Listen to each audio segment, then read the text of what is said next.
I want to turn our attention to 3 words in the resolution, or 4 words, I guess.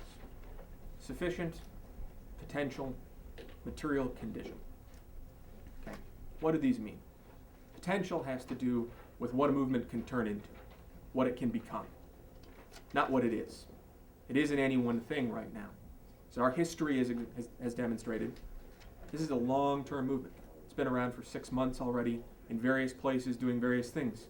It's connected with many local communities and addressed local issues as well as global issues, because global wealth inequality, which is certainly part of the central platform of this movement, is interlinked with a lot of specific struggles. Well, it's not exhaustive. It doesn't take over all of those things. It doesn't describe them all perfectly in any way. So what does sufficiently address material conditions mean?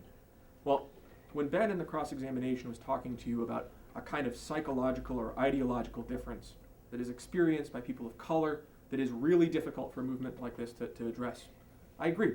It is really difficult to address it, right? People that are coming in there, many of whom are probably white and college educated, are probably not ready to have that conversation in a very efficacious way. But that doesn't mean that occupying the Occupy movement and forcing its potential in another direction can't cause that kind of change, all right? When $28.9 trillion, which is the vast majority of the global economy, is controlled by 450 people, they can buy politicians in this country. They can do whatever they want. There are no rules for these folks, and they don't give a shit about anybody. They really don't. That's what the movement can politicize. And this is an important dimension. Politicization is not something that happens very frequently. All right?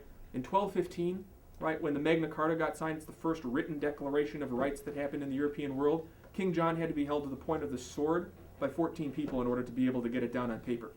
Now, given that was 1,000 years ago in a narrow context, Occupy doesn't have a sword right now. It's just a bunch of people talking in a public square, some of whom have been attacked by the police in order to try to make a difference.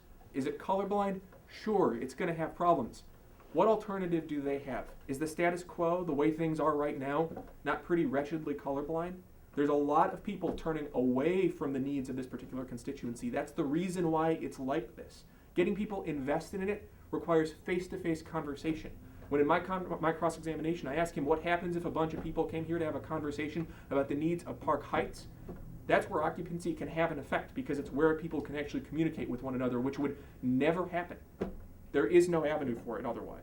And so when you say that it reifies structural inequalities, well, yeah, it reifies them in some ways, but it also does a lot of other things. And it's also something that we can utilize as a tool to try to have different kinds of conversations and force people into thinking about different ways. And I think the Black Panthers example illustrates how you can steal something from somebody else and use it in a way that is potentially good.